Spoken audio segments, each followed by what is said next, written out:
Welcome back, everybody, to the A Little Less Fear podcast. Today, I would love to welcome Laura Hartley. She's an activist and coach helping changemakers deepen their impact while living their most thriving life. Fascinated by the relationship between inner and outer change, Laura bridges system change with self-work to empower changemakers with the skills of getting free, dismantling capitalism and patriarchy from the inside out. She offers coaching and courses and healing burnout cycles in culture, inner leadership, and finding purpose in a climate changing world. Welcome to the A Little Less Fear podcast, Laura, and thanks so much for waiting months to be on my show. I really appreciate your patience. Oh my gosh, thank you for having me. I'm really excited to be here.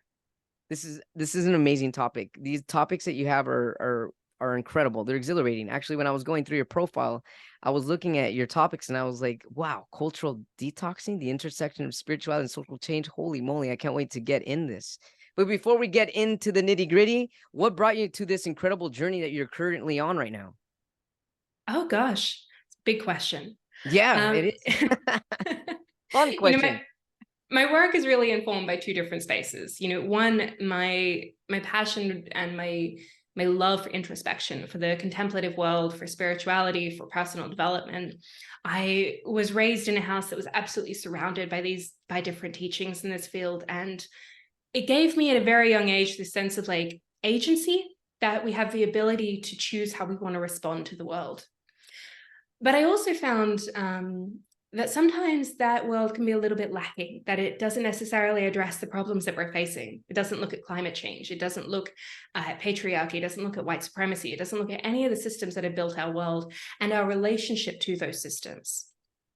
As an activist, I'm also aware that, the problems that we're facing, particularly with climate change, go so much deeper than emissions. They go so much deeper than just what are we putting into the atmosphere. It really comes down to our relationship to the earth, our relationship to each other.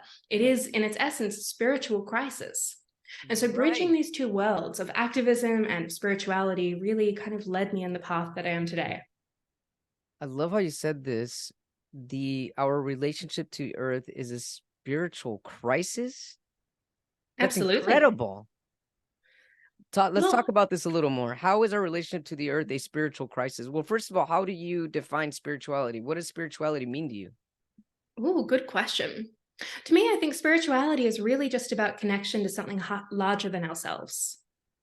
That's really what it's about. It can be whatever we define God to be. It can be humanity, it can be nature, but it is about having a connection to something within us and outside of us that is larger than us, than where we are here today.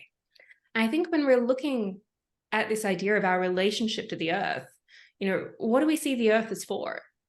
Because a lot of the time in our culture, we see it as simply a resource, something to be extracted from, something we can take, something we have to manage, something we have to control, something that we're separate from. There's nature and then there's us. Right. I was in Montreal about a year ago, and at the Biodome, which it's like a nature zoo place, they have this massive sign that says humans and the natural world are on a collision course. And this is fascinating, right? Because we're not. Humans are nature. We are the natural world. We're not on a collision course with it. There are absolutely massive problems that we're facing. There is no denying that. But the language that we're using still says somehow we are not of this world. And that it's our humans are the problem. And if we just get rid of us, we'll be fine. Or if we just get rid of nature and learn to control it better, we'll be fine. So this is the spiritual crisis that I'm really referring to, that we've lost, I think, a sense of what it means to be human. That makes sense. Somehow a lot of humans are thinking that we're not of this world or that we're apart from this world. So if we're not of this world, we're separate from. And a lot of us are not seeing that we're all one, correct? Is that what you're saying? Yeah, and that we are of this world, that we are nature.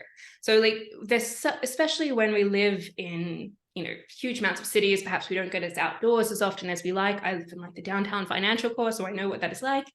We have this idea that there's the wilderness and there's every other animal on earth, and then there's us, this kind of genius separate species that can somehow defy all the laws that we're bound to in this very finite and very beautiful world.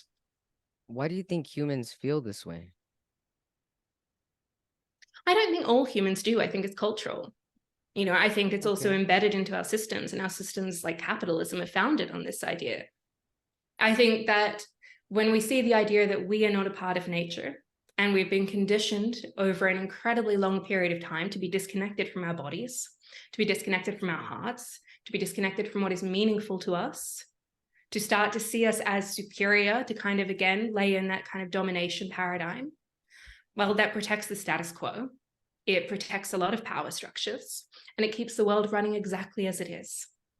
And I That's don't think it's as like nefarious, like it's some conspiracy theory or something, but I think it's a natural kind of response to the way the world is made. right. So capitalism has in turn turned turned some people into more of having a robotic nature rather than human nature.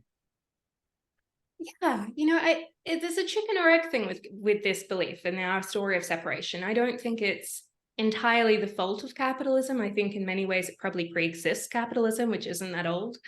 But it is one of the pillars of capitalism. Capitalism is built on three principles.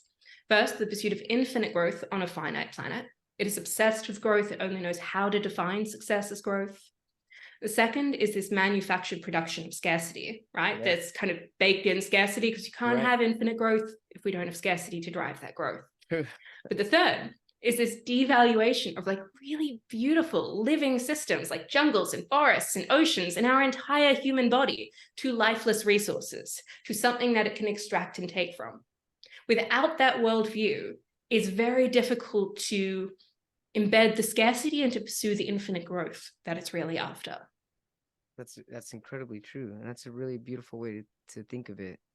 And that's incredible to think of it that way.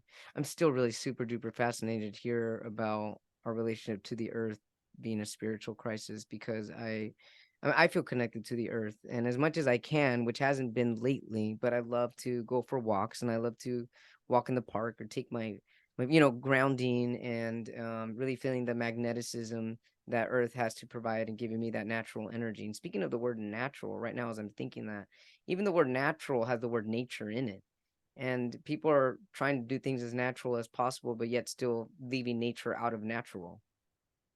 Mm. We do. Again, it's this idea that I think we live as a culture, and for so many of us, and this was certainly my experience for so much of my life, we live very neck up.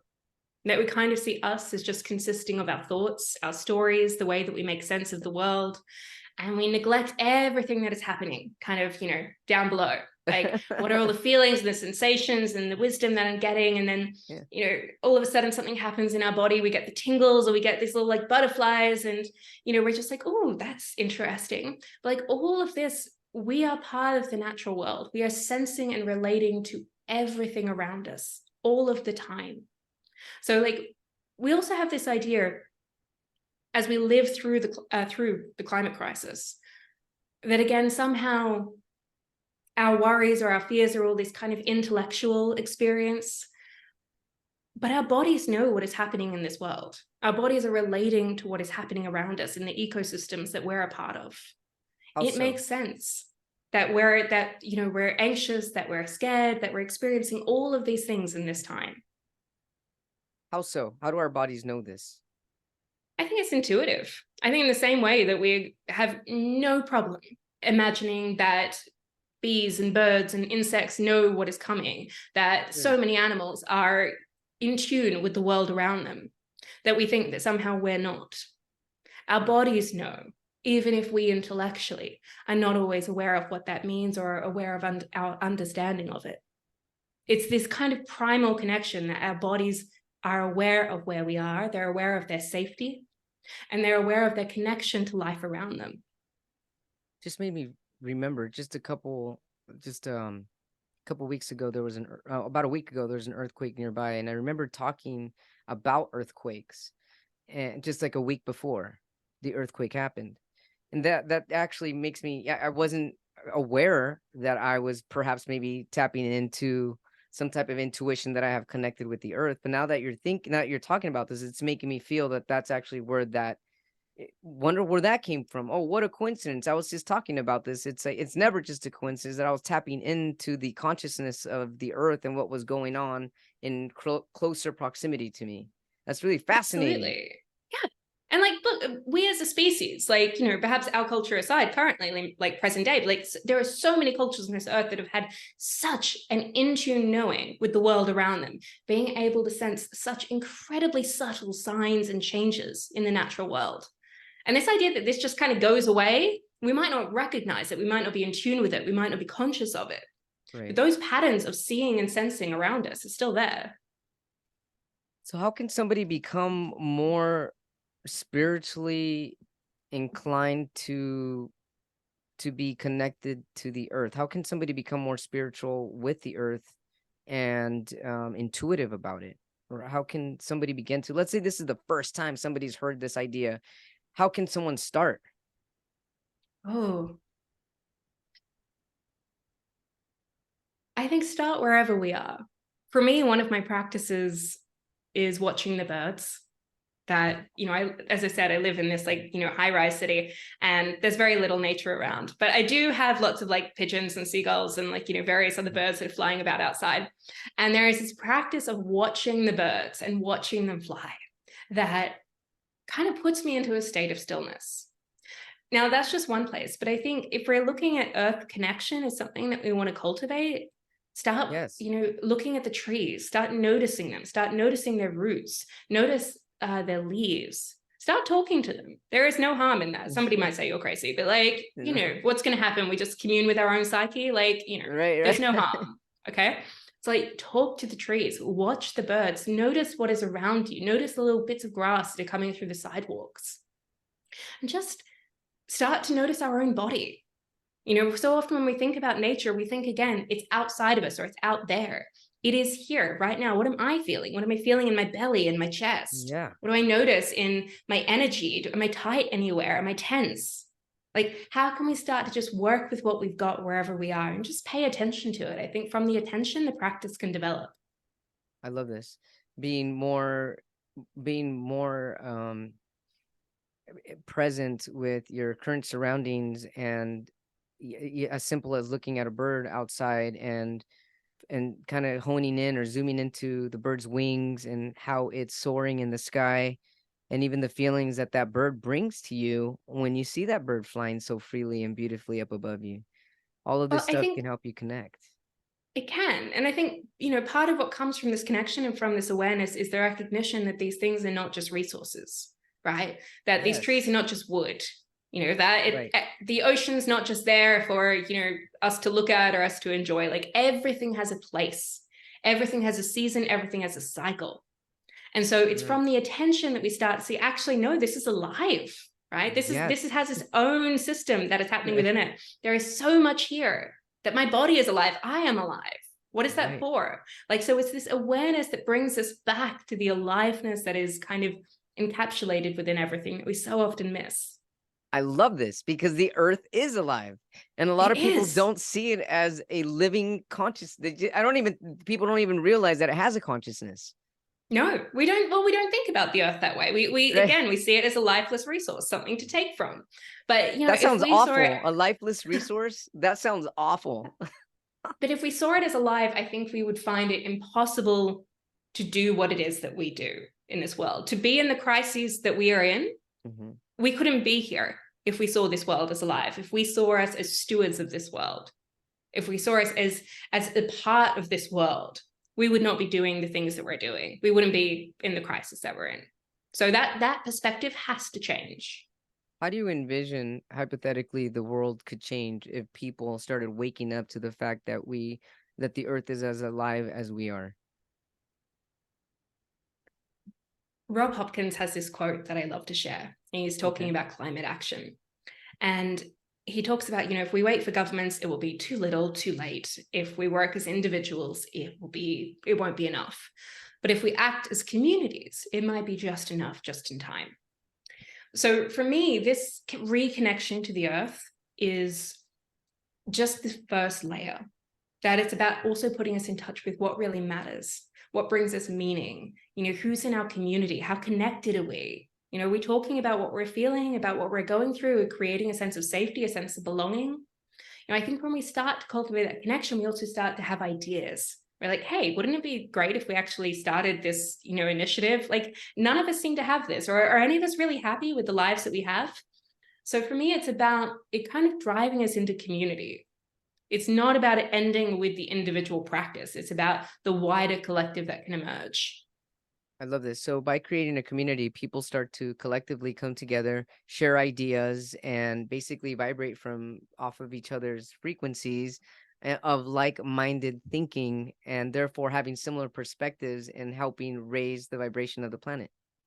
Yeah. And also about taking real action, right? Like, we Yeah, need real change and we need it now. And if we do wait for some other person to bring it, we are going to be waiting far too late. We need to be working with the people that we're close to say, hey, let's do things differently. What do you want? What do I want? Let's dream together. Because everything in nature, again, is operating with each other. We live in a world that is built on cooperation. It's not built on competition. It's built on, and us as our species, love fundamentally, we're that. built on compassion. So the Right. more that we can start to bring these qualities and really start to kind of translate them into the spaces that we're in, that's where the power of real change starts. I love how you said this, that the world is not built on competition, it's built on cooperation and humans on compassion. Yes, absolutely.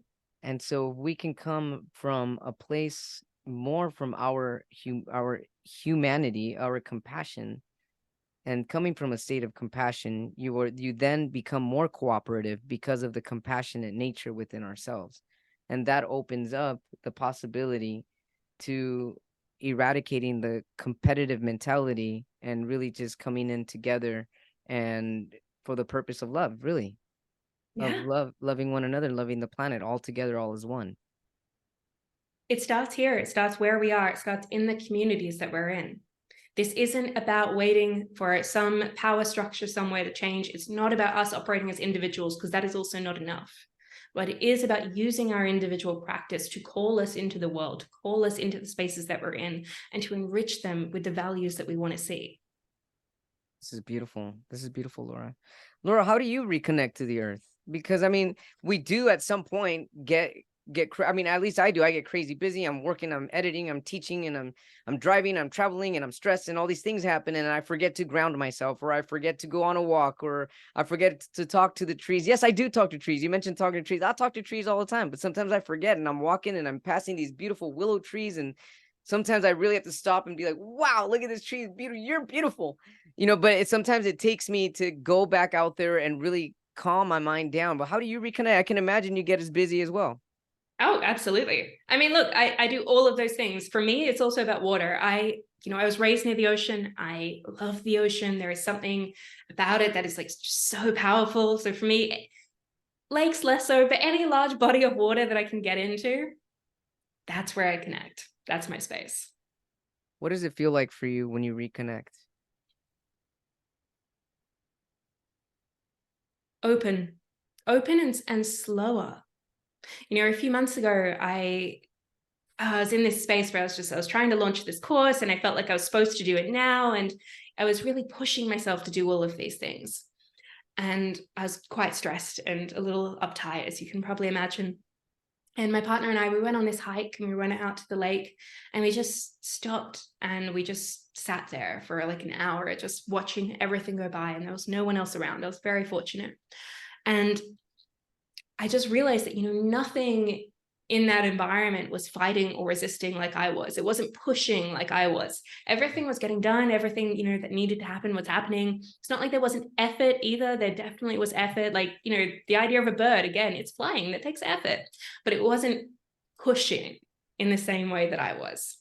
And so for me, that was my wake up call to be like, oh, no, no, this isn't the path again. Okay, come back. What is simple? What is easy? What feels good here? Where can I let my body relax?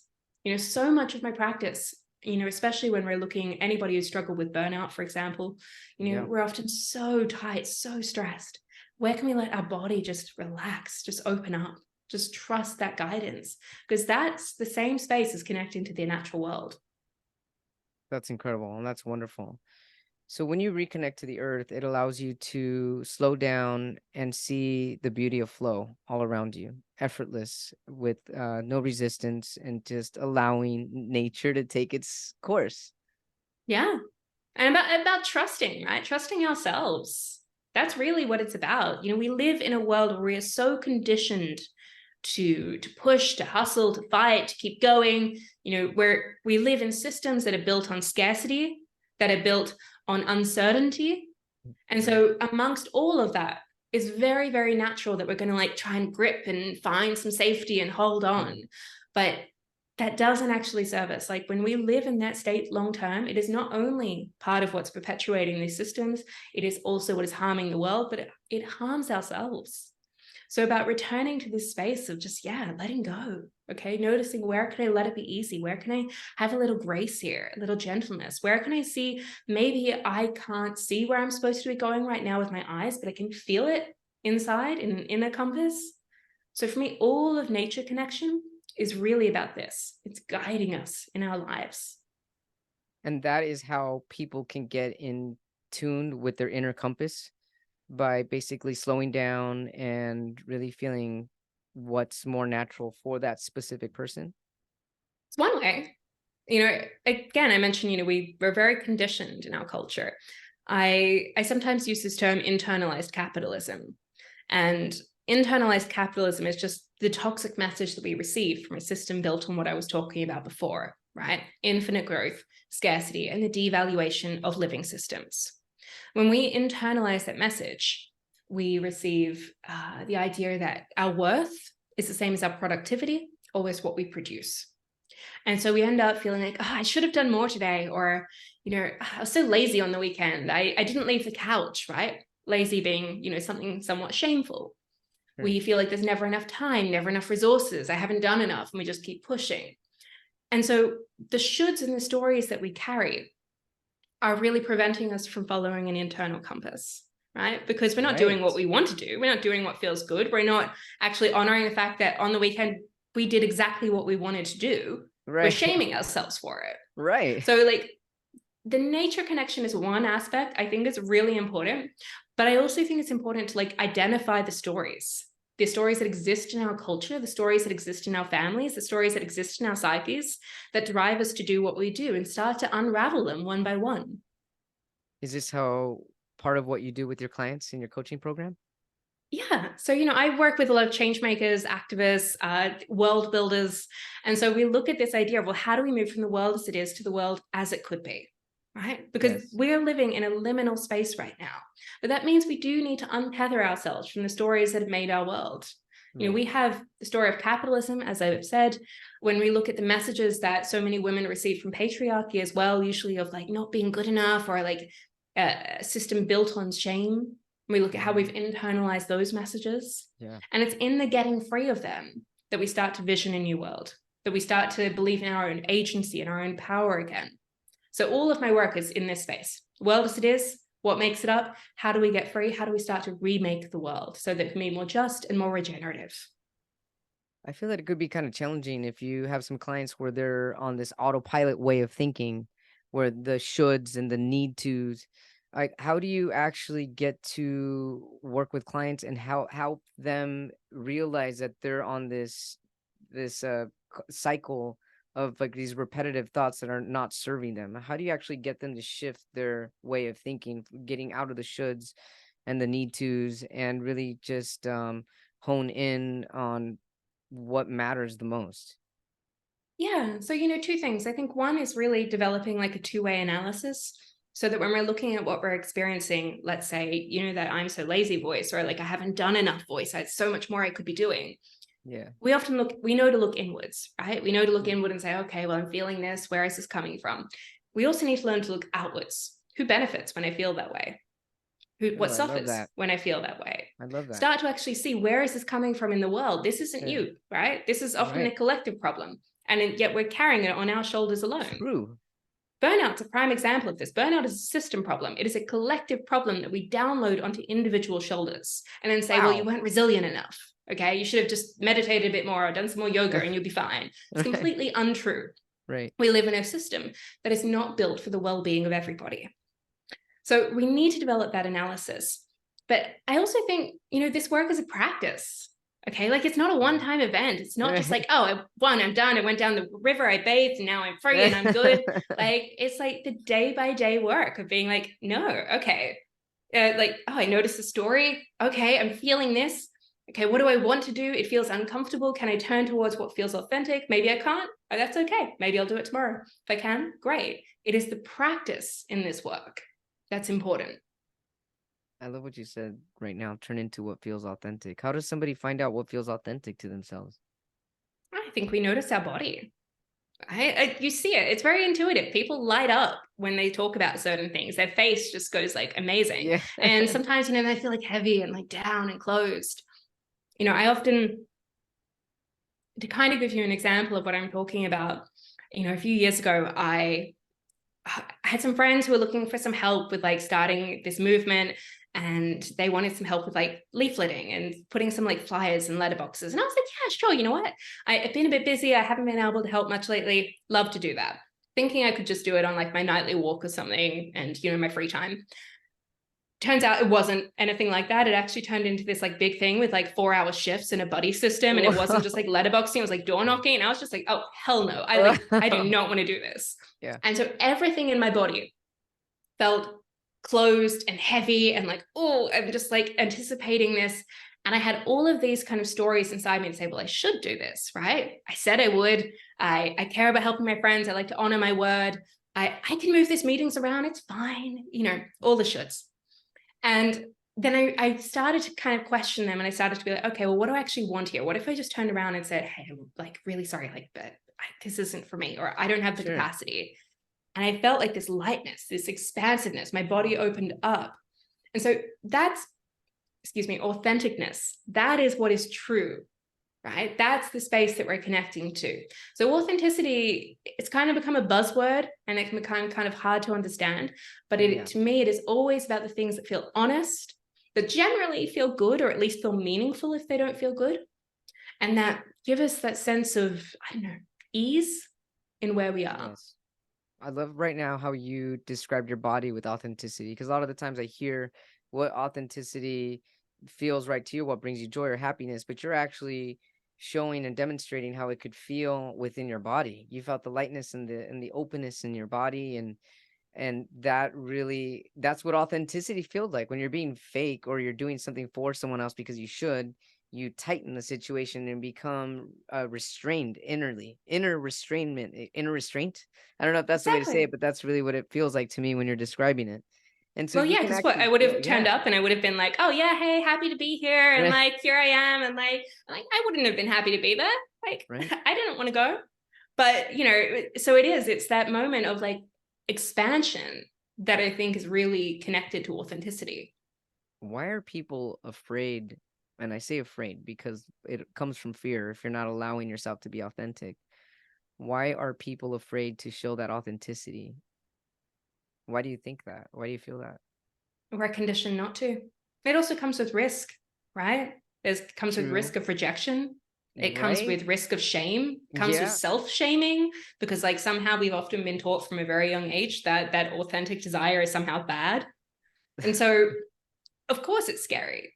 Like Sure. it makes sense when It does make sense. nothing in this world, I won't say nothing actually, some things do, but so much of this world is conditioned to tell you that you are not enough as you are. And it sells you everything based on that premise that you will feel better, you will look better, you will be better, you'll earn more, you'll have exactly what you want, you'll feel safe when you just get the next thing and you reach the next place. True.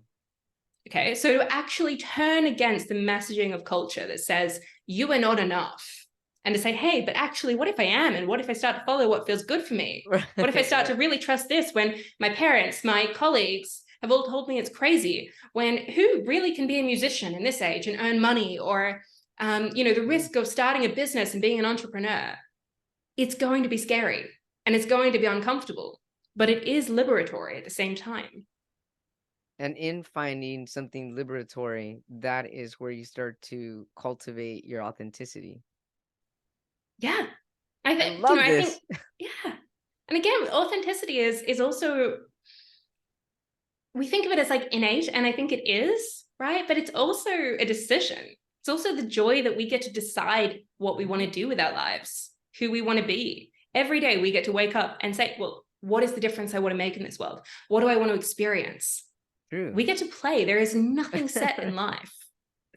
We do get to play. I love this. And I love playing this with you right now. Thanks so much for sharing all this. You're pumping me up, Laura. I love this topic. You said something that was that stayed in my mind earlier. You're talking about burnout. You said the burnout is collective. How is burnout collective? Oh my gosh, because like, again, we live in a world that says you have never done enough. So there's two aspects. Okay. There is the external aspect that so many of us do not earn enough money to feel safe, that are working in workplaces that glorify overwork, that say if you want to get ahead or you want to succeed or you want to keep your job, you need to work X amount of hours. Already as a baseline, I think 40 hours is far too much a week for like as a general rule, but you know, most people are working far more than 40 hours. They are. You know, so there isn't that safety there. There isn't a sense of like, oh, I can relax and do my hobby and have time for family and for spirituality and for activism and for whatever we want. It's like, no, you need to work. So the external structures are not supporting us. But then similarly, even when they are, we've internalized that message that says we've never done enough. We always need to be doing more. We see resiliency as how much you can endure, about how much you can push through. I don't think that's resiliency. I think that's endurance. I think, you know, resiliency is a very natural product that comes with thriving. It's just about, you know, bouncing back and growing larger each time. But our systems are not built on thriving. Right. You know, they're built on maximum output. They're built on extraction. They're built on profit. They're not built on our well-being. If they were, our entire economic system would be incredibly different. We'd be measuring more things than just GDP.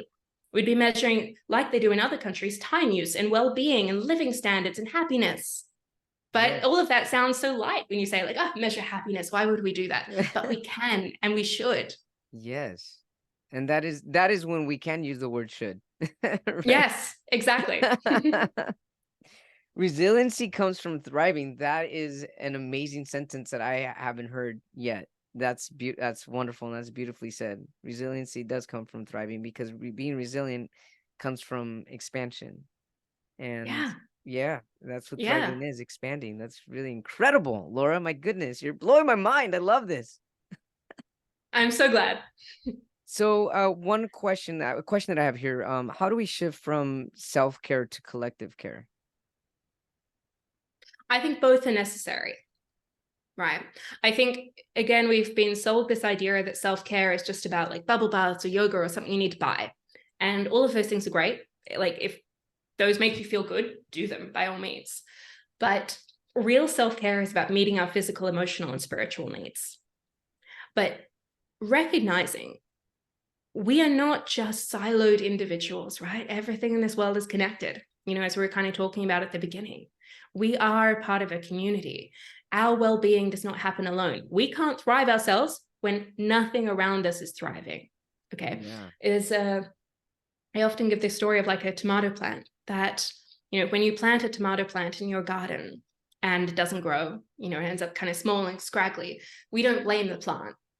We don't look at it and give it a pep talk and be like, hey, come on, like just grow a little bit faster. Or we don't criticize it and be like, hey, tomato, like what's your problem? We're more like kale's doing fine. We look to the conditions, right? We look to the soil, to the sunlight, to the rain, to the quality of the nutrients. And it is the same with us. And that is exactly why burnout is a system issue, right? The conditions are not right for our thriving. But self-care is one aspect. Self-care will be like, you know, the rain. That's one condition that needs to be met. All of those needs that we have. But we also have the needs of our community.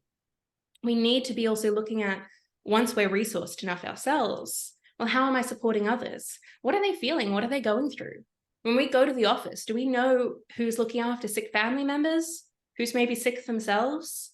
Do we know if somebody's struggling with purpose or identity? Somebody's having a spiritual crisis or a loss of faith? Do we know what anybody else is really going through at their core? If we don't, then we're not going to be creating the conditions for people to be able to look after themselves. So it's this two-way street that both is necessary, that sometimes we need to accept the care of others, right? Because we're human and we like to belong. It's innate to us. Right. It's part of what love is. And we also need to extend that care to others so that we're holding space for us all to thrive collectively and for us all to have the right conditions. Extend the care to others. I love that. And that's part of our compassionate nature as well. That allows you to be in your natural state of compassion. Yeah, and this isn't just about like our individual actions, right? Either. This is also about, again, the premise that our systems and our communities are built on. You know, do we Yeah. actually have check-ins with each other? Do we have celebrations for each other? Do we have resources that actually provide the basics for people, that, you know, they have a home, that they have shelter, that they have food, that they have healthcare? Like, these are very fundamental basic building blocks of a society that are really foundational aspects of community care. And if our power structure is not providing them, what are we doing about that? How are we challenging that? How are we starting to create it and seed it? Yeah, what are we doing about that? That's incredible. So, how do you help your clients find their purpose? Like, what is theirs to do at that specific time? And I can So I imagine, I think, mean, we've got multiple purposes. If there's a plural word for purposes, I don't know. But I'm certain we all have multiple purpose. So how can we find at least one? yeah, and our purpose changes as well throughout our lives. It's not like a one Sure. and done, like, great, we've got it. Like, it will Yeah, change, I've and then got you'll it. have to Check, like follow done, it right? again. Right? Right. What I would say is that I think that fundamentally to my work and to my beliefs is that we all have a role to play in this time. Okay, that Yes. every single role matters, particularly when we're looking at climate change. Again, it's very easy to think, oh, we just need, like, you know, more politicians or more activists or more economists or like people in like the engineering space, and like these roles are absolutely necessary. But we also need artists, we need farmers, we need musicians, we need accountants, we need lawyers, we need everyone where they are. So there is no one specific place that people need to be. But we do need people doing what feels right for them. Because if we are only doing the work that we're doing, whether that is paid work or unpaid work, because we're supposed to do it, then it's never going to be as effective. Impact always follows meaning. And again, our own thriving and the planet's thriving are deeply linked. So we have to look at this. So if somebody's starting to look at, well, where's my calling? Where do I feel drawn to? I'd start to look at, you know, these areas of like, well, what do you enjoy? What lights you up? What do you keep thinking about? What's that little thing in the back of your mind, that idea that's been there for years that you never do anything about, but kind of keep circling back to, but you think is completely unrealistic? Most of us have something like that. That is always an indication. I think look at what breaks your heart as well, right? What upsets you in this world? Okay. And there's True. probably a lot of things, but like Right. there's probably something that really speaks to you or something that's local to you. So what breaks your heart? Where do these start to intersect? You know, what do you feel in your body when you come alive? You Yeah. know, again, always returning to the body as this kind of compass point. So it's not a specific place. It's not kind of a one thing, but I think it's this intuitive guiding to be like, okay, well, what do I feel here? Because if we can find the space of meaning, if we can find that little spark, that's usually a waypoint into purpose. I love this. If you can find a spark, that's basically the road to your purpose, which makes sense. And the spark is in your emotions. How do you feel about this? Does it make you cry? Does it make you laugh? Does it bring you joy? Does it bring you frustration? That's Yeah. usually the heightened emotions is where you're going to find a lot of your answers. Absolutely. And you know, it's not like once you find it, oh my God, I love this work. Every single day I wake up and I just feel that exact same spark. Like, I Yeah. wish it was. But like there is still an underlying sense of like, yeah, no, this feels right, or this feels true, or this feels meaningful, even if it is hard. Right. Exactly. So tell us about your coaching program. When did your coaching program start? How did it come into fruition? So I run a few different courses and I work with people one-to-one. But my first course that I started a few years ago was Internal Revolution: From Burnout to Thriving. So it really centers around the experiences of burnout that so many of us, particularly those of us like in any sort of change-making, nonprofit, social entrepreneurship space, all experience. Sure. And I started that out of my own experiences with burnout and exhaustion, and starting to look to culture and to the root causes more than just myself and blaming myself. And also out of seeing just the immense rate of burnout around me. I saw a burnout in my boss at the time in a completely different field. I saw it in my friends. I saw it in my colleagues. I saw it in all of the people that I was working with. And I realized that something needed to change. From there, it really became this journey as to, well, actually, how do we lay the spiritual foundations of activism? Whatever it is that we do in the world, whatever change making it is we do, however big or however small, what's the kind of roots that we need to be looking at? What are the seeds that we need to be planting? So I do work with people one-to-one, but all of this work that we've talked about today is really more a part of my courses. And your courses, they're all online courses, or are they online and in person? Online, live, and starting again in the new year. Excellent. And how long do your courses go for? It ranges. So cultural wayfinding is my inner leadership course. It's 12 weeks. So we look at this idea of getting free, exploring the stories of capitalism, the stories of patriarchy, the story of separation in detail. Because when we can see the story, right, we are no longer as beholden to it. Just part of that getting free is also just recognizing it, the way it plays out in us, as us, and through us. Yeah, becoming aware. Yeah, right? And there's just like suddenly there's that space there and you can see it. Yeah. We look at stewarding our power. So what kind of power do we have? How do we feel about power? Are we okay using it? Because a lot of us want to make change, but we're also deeply uncomfortable with power. Or we think, hey, I want to be empowered, but not necessarily have power itself. So we see it as corrupt, bad, dirty, especially for women. There's often like a femme fatale or like a nasty woman story that exists with power. So what are the stories we carry about power and how do we steward it?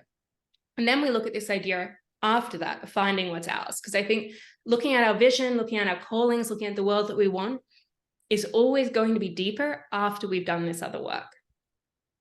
I love what you just said, Laura. You said that a lot of people see that being empowered is not the same as power. So there are We see people that power as separate. bad. I've never thought of it, but it makes sense. I mean, I guess sometimes there's a separation between the two. Yeah. And almost as if being empowered is something that magically happens rather than it's already existed within you. And I think it's the idea that, well, if I'm empowered, I'm not going to hurt anybody else with my power. Like we're very afraid of hurting other people, or that power is always corruptible, or that power is always bad. And so we're like, oh, well, I can be empowered to do my own thing. But that doesn't really extend to actually, well, how am I going to use and wield my power? How am I going to read a room for power? Okay, because all of the time we're influencing power around us. So we have to know how we're relating to it. If we're afraid of conflict, if we're trying to avoid being seen in a certain light or what people will think of us, we're going to shy away from it. And in this point in time, with so much on the line, not just with climate, with everything that's happening in the world right now, we need so many of us starting to use our power for good. We need to be comfortable with our voice. We need to be able to recognize what's happening around us, how to kind of shift the power dynamics that are happening, how to stop shaming ourselves and others. And yeah, all of this is the work of power.